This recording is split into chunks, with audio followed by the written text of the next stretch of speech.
no matter what kind of a paycheck are we going to be getting. What are we accruing? Are we going to get a cash made out for our deeds in hell, or are we going to get a cash made out for our deeds in heaven? You reap the same time as you sow. Today we're going to be looking at you reap in a different season than you sow. You reap in a different season that you sow. Would someone please find Ecclesiastes 3 and verse 1? Ecclesiastes 3 and verse 1. Hello?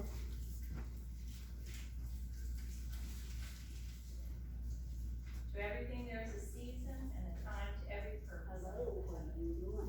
To everything there is a season and a time to every purpose under the heaven. And we get down to the main text for this law. It's actually Ecclesiastes 3 verses 1 all the way through 11.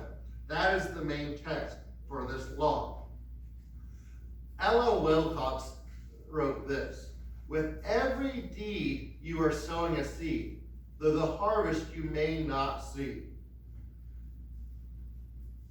When we look at a season, it refers to an appropriate time. You know, if we plant this spring, when are we going to reap? We know we're going to pretty much reap sometime probably around September, or maybe we've already been reaping. We've had those tomato plants in the ground, and we've been able to pluck from them in their season. When they come on, they get ripe, we can pluck them. Now, when tomato plants come on, it's not time to harvest the potatoes yet, or maybe the cucumbers, or because they're going to come about in a different time than that seed. So seeds have different times before we can reap. We can be deceived if we do not remember that important fact. Reason number 1, someone may become discouraged and give up because they have been deceived into thinking that their good was to no avail. You realize that this is a lie and a tactic of the devil? We always are going to reap, but in the appropriate season. I tried using handy dandy spying on us Google last night to try to find out. I can't remember who this was or where it was at, but I remember reading it a while back. There was a missionary in a foreign land. He planted and he planted and he planted. I can't remember the time frame, if it was 50 years or if it was 10 years anymore. I can't remember those specifics. But when he died, there were no churches planted in that nation. He thought he was a failure. After his death, literally hundreds, if not thousands of churches began springing up. All because of one man. He died thinking he was a failure. But he just did not see the reaping season of what he sowed. Reason number 2, why we always reap later than what we sow. A sinner may think that there is no consequence for their sin. This too is blindness from the enemy. You know, the world we're living in, that is probably the one we see more often than anything. You know, well, it was Nike, I don't know if Nike's slogan is still the same as it was in the 90s. But back then it was just do it. Just do it. We live in a world where they think that there's no consequence for sin because they're taught to live in the here and the now. They'll spend their last paycheck to get that last high.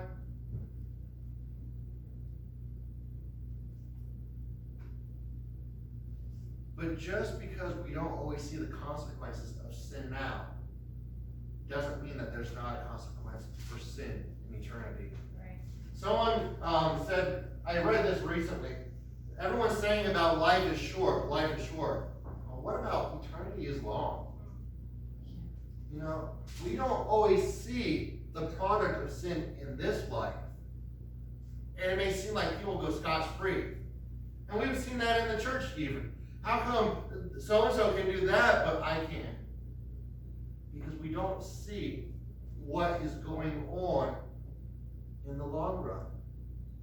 I know my mom would always say to me from time to time, how come they can wear pants, but I can't? If we're going to get to the dress issue. But we fail so many times to remember that God means it when he says, to him that knoweth to do good and do it not, it is sin.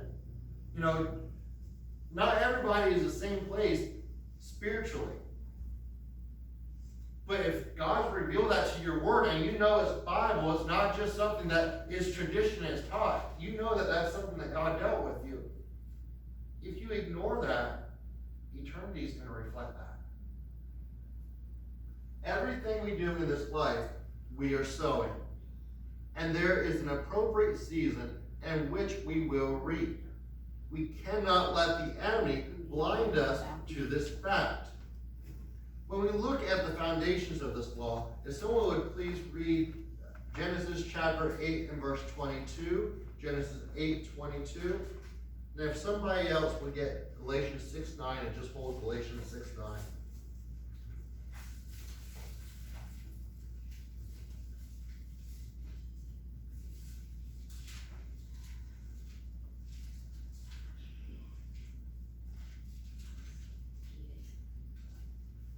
So Genesis 8 and verse 22. While the earth remaineth, seed time and harvest, and cold and heat, and summer and winter, and day and night shall not cease. So there is a rhyme and a reason to the creation of God. Everything that he created has a purpose. What about Galatians chapter 6 and verse 9?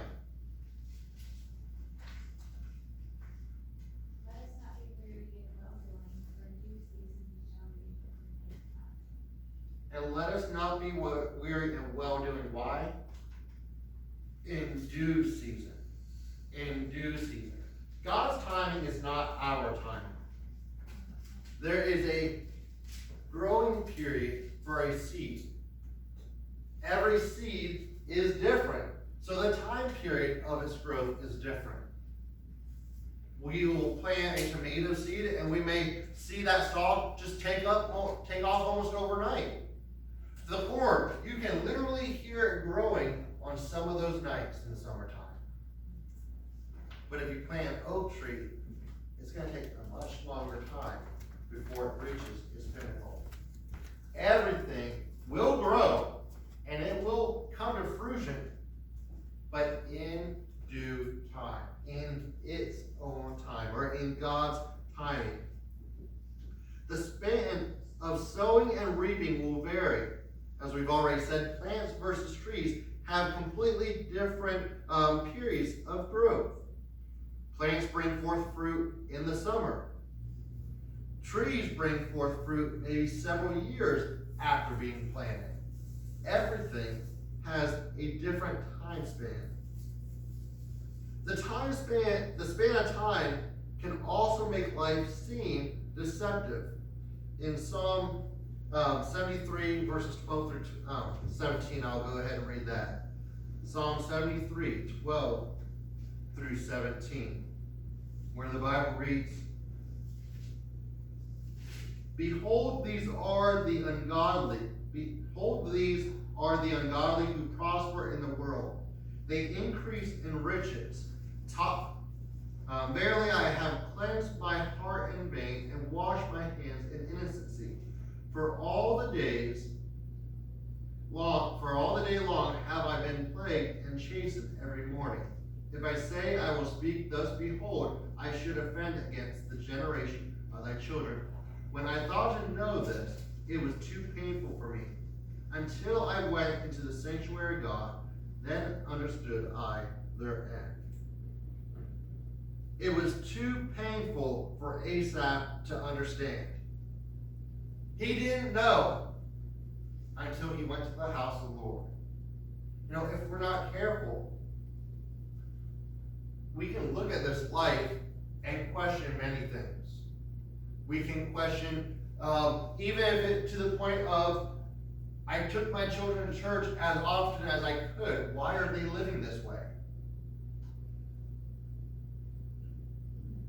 We don't always see the time when that seed will come to fruition. But there is a time when it will reach its pinnacle, when it will bring forth its fruit. The time span is different for different seeds. But unless we absolutely know the end, we may never know the results of our good deeds, or us going out the way to help another. Or even as Brother Russ was teaching this morning, we can sit back and question about that individual who actually gave that $1,000 to that minister who said, God will bless you with 100,000 if you give that 1,000. There's a seed planted. We may not always see the fruit of it, but it will come forth in its time. Would someone please read Deuteronomy chapter 32 and verse 52? Deuteronomy 32 to 52.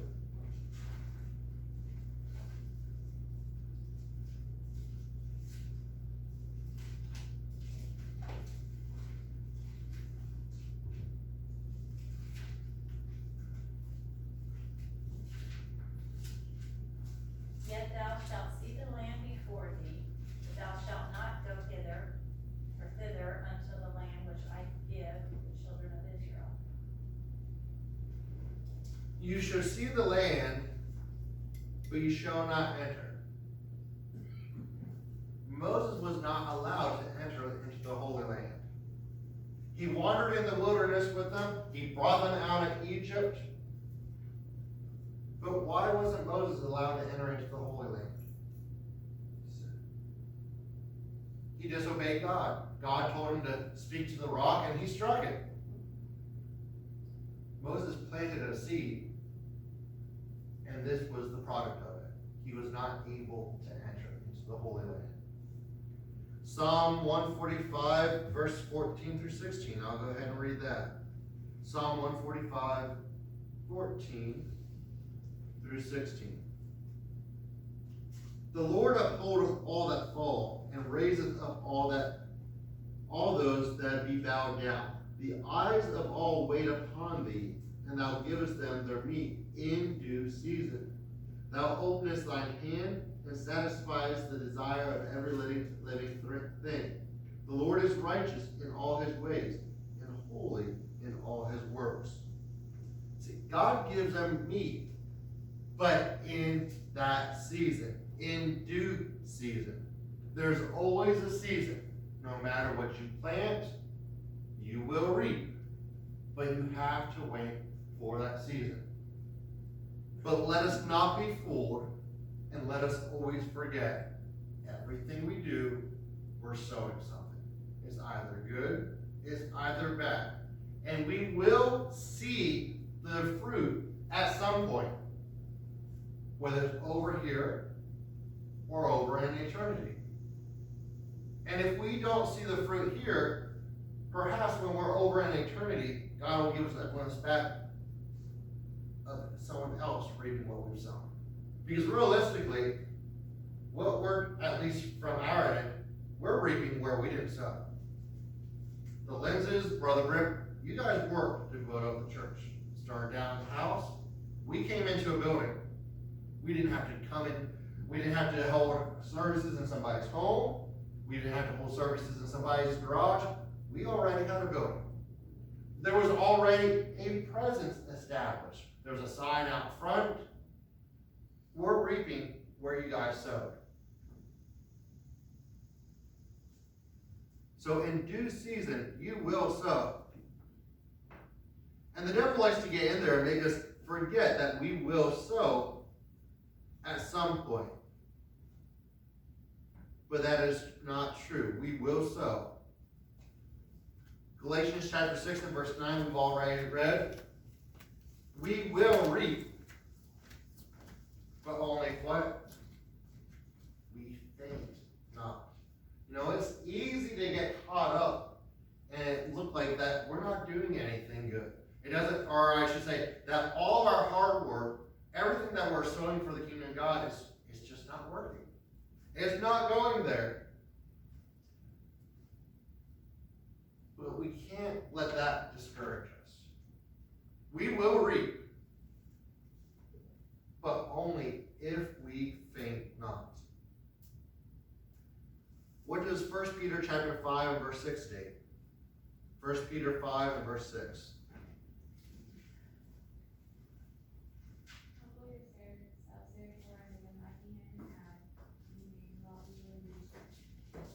If we humble ourselves before God, He will what?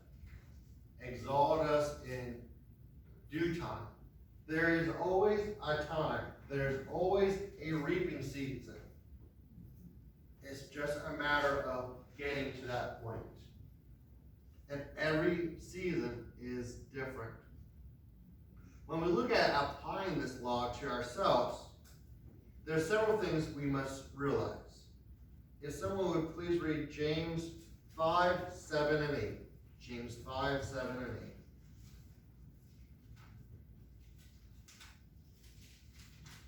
Chapter 1. James 5. James 5, yep. Verses 7 and 8.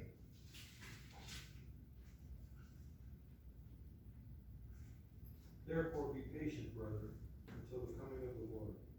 See how the farmer waits for the precious fruit of the earth, waiting patiently for it until it receives the early and the latter rain. You also be patient, establish your hearts, for the coming of the Lord is at hand. So what's that P word that's used over and over and over? Patience. Patience. Patience. When it comes to sowing and planting, you realize it takes patience.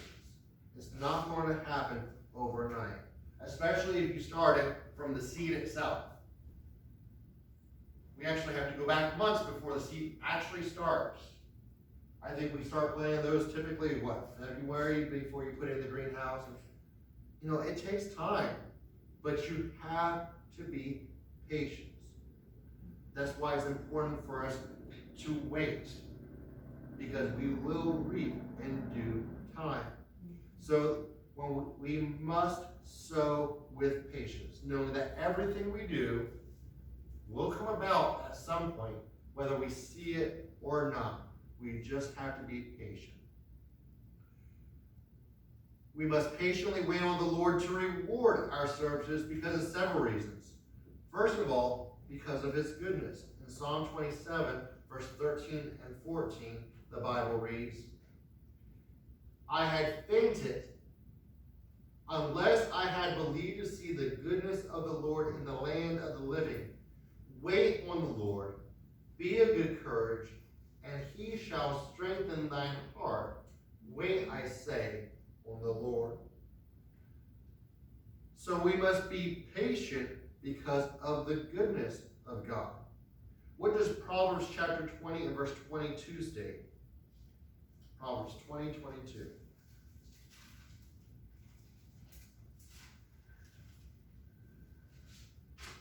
Say not thou, I will recompense evil. Wait on the Lord, and He shall save thee.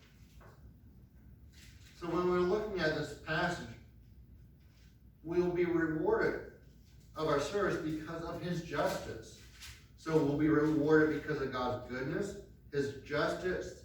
And what about, if someone would please read Isaiah 40, 27 through 31.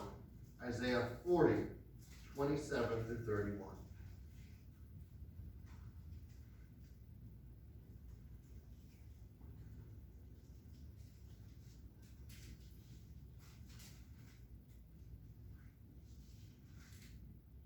Why sayest thou, O Jacob, and speakest, O Israel? My way is hid from thee, from the Lord, and my judgment is passed over from my God. Hast thou not known? Hast thou not heard? That the everlasting God, the Lord God, the creator of the ends of the earth, fainteth not, neither is weary. There is no searching of His understanding. He giveth power to the faint, and to them that have no might He increases strength. Even the youth shall faint and be weary, and the young men shall utterly fall. They shall mount up with wings as eagles. They shall run and not be weary, and they shall walk and not faint. So we must wait patiently for the Lord to reward us for our services because of his faithfulness. How many times has God been faithful to us?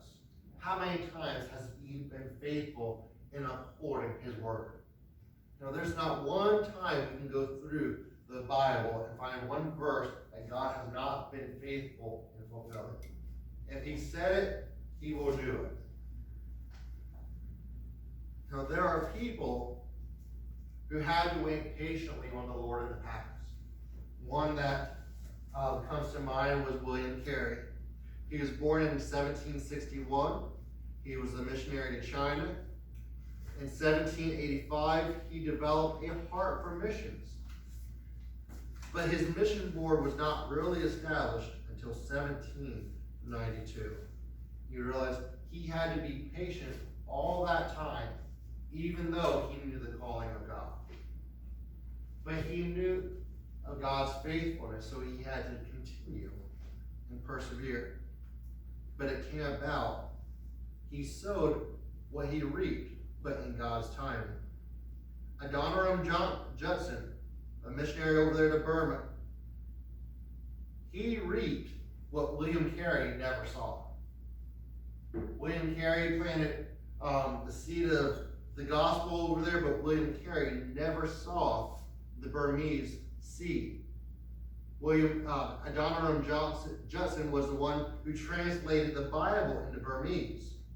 And to this day, it's the only Bible that they have when it comes to having the Bible translated into their language. I remember Brother Palmer being at the Bible school speaking or teaching, and he read a verse over when he, let me back up a second. He was talking about when he was over in Burma teaching. And he read a verse in his Bible, and everybody just looked at him funny. And he couldn't figure out why. And they said, that verse is not in our Bible. And he goes, well, what Bible do you use? He goes, it's the only one we have. It's the one that Justin translated for us. You know, that seed came about by Judson, but only in due time. And to this day, people are still reaping the benefits of the seed that Judson planted over in Burma. You know, we will not always see the product of our seed. We will not always see that season. Maybe we'll do things in this life that we'll never even come close to seeing the product of.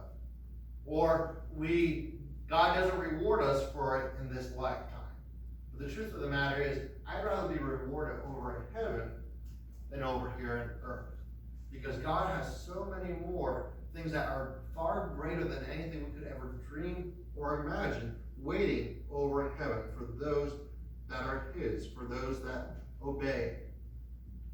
We will reap greatly in heaven what we do not reap on this earth. If someone would please read Hebrews chapter 11 and verse 13. Hebrews 11 and 13.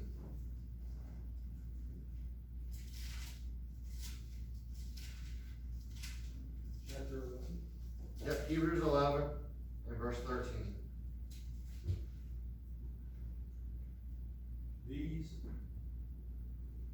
These all died in faith, not having received the promises, but having seen them afar off, were assured of them, embraced them, and confessed that they were strangers and pilgrims on the earth. For those who say such things declare plainly that they seek a homeland. So in Hebrews chapter 11, we have the great hall of faith. And how many of those people, Brother Russ, saw their reward? Or saw what they sowed? All that died in faith. They all died in faith, but they didn't see it in this lifetime. When we look at Abraham in chapter 11, it talks about he searched for a city which hath foundations, whose builder and maker is God.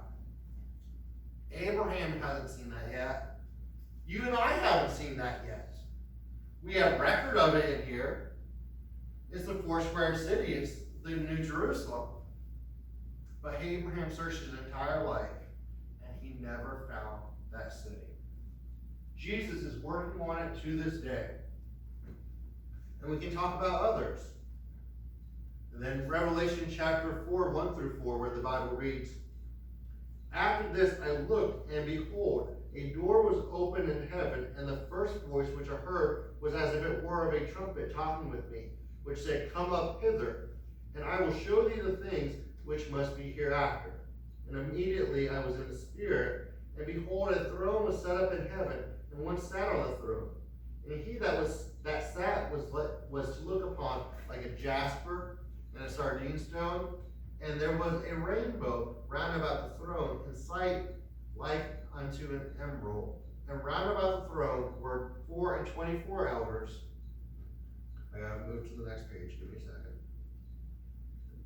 424 seats, and upon the seats I saw 424 elders sitting, clothed in white raiment, and they had on their heads crowns of gold.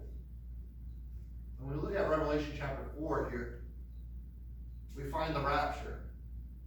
And we see those 24 elders sitting on the throne being representative of those that have gone on. I would say the Jews and the church being the two witnesses there. But upon them, they were clothed in white raiment. Well, when are we going to get white raiment? Are we getting that in this lifetime? No. Because right now, in of ourselves, our righteousness, which is our raiment, is as filthy rags. The only reason our raiment is clean now is because we put on the raiment of Jesus Christ.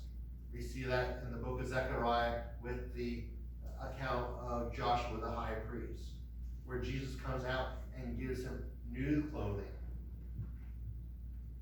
And on their heads were crowns of gold. That shows us that the church has already been judged and she's received her reward. That you've already received your eternal reward. You received your crown.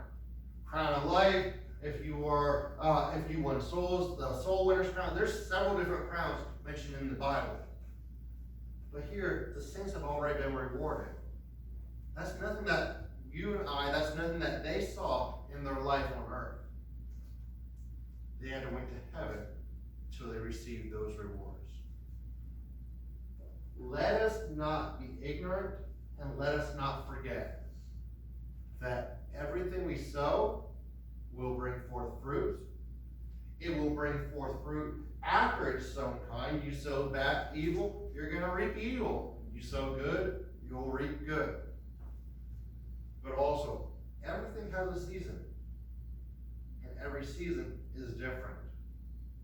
But let that not deceive us into thinking that we won't reap, because we will reap something.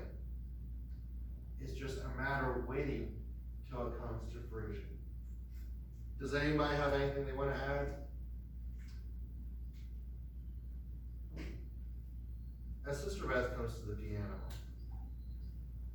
why don't we stand? And we'll take a few moments. Say, God, let me not be deceived. Let me not forget that everything I do, everything I say, everything I sow, there will be a reaping one day. And Lord, may what I sow be only good fruit. May it only be good seed. That when it comes that day, I may lay it at your feet. That it may bring forth fruit for your kingdom. That when people look at me, they realize that it's not me just doing good deeds, but that there's something different because of Jesus Christ.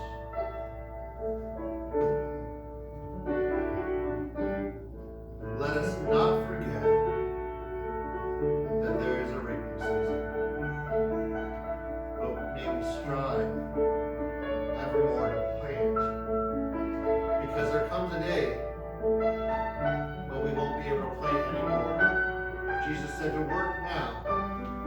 because night cometh. If the desire of your heart is to plant only good seed, and as much of it as you can, why don't you come and find yourselves a place of prayer?